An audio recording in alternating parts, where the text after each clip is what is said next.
That the American dream is what's propelling thousands of Central American migrants to come to the U.S.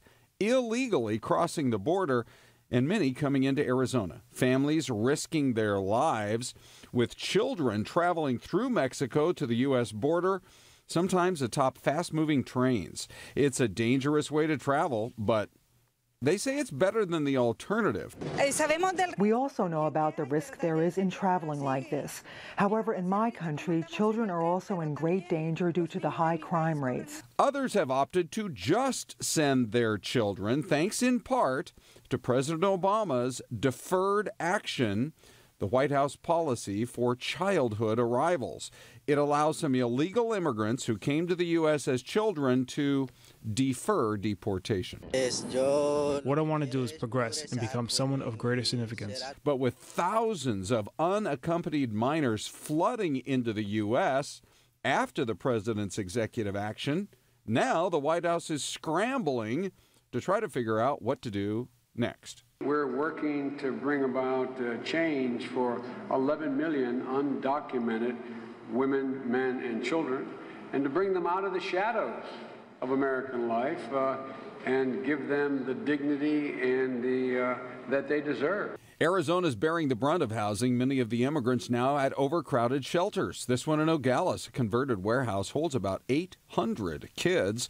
The U.S. Department of Health Services watching over them. When we asked how long they would be in Arizona or where they would go from here, we really didn't get an answer. We do know that the most dangerous part of the journey, behind them, many are hoping they'll be able to stay in the U.S., living with relatives in this country.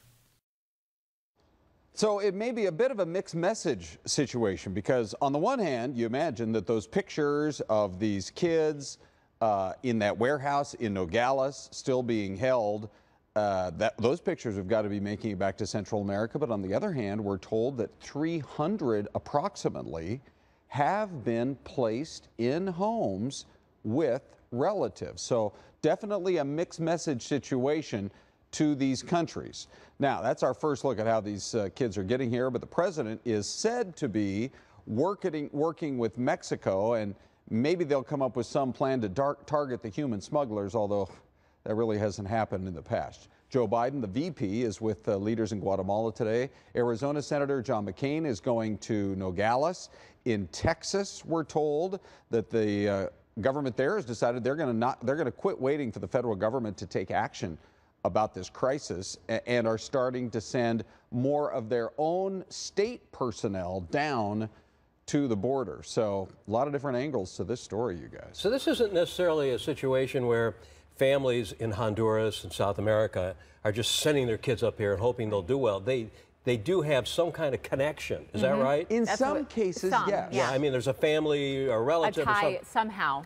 Here. I mean, if you, Rick, for example, if you took what's happening in Nogales as a kind of a microcosm, you've got about 800 kids there, which they've managed to figure out that about 300 of them do have relatives. Okay. So I don't know if that roughly 50-50 split of others who are more taking advantage of the situation versus those who actually are trying to connect with family, plays out in the other states, but that's what they're seeing down there. Okay. Ron, thank you. But why all of a sudden is this happening? I know. Did somebody send out a message or something? I wonder. Oh.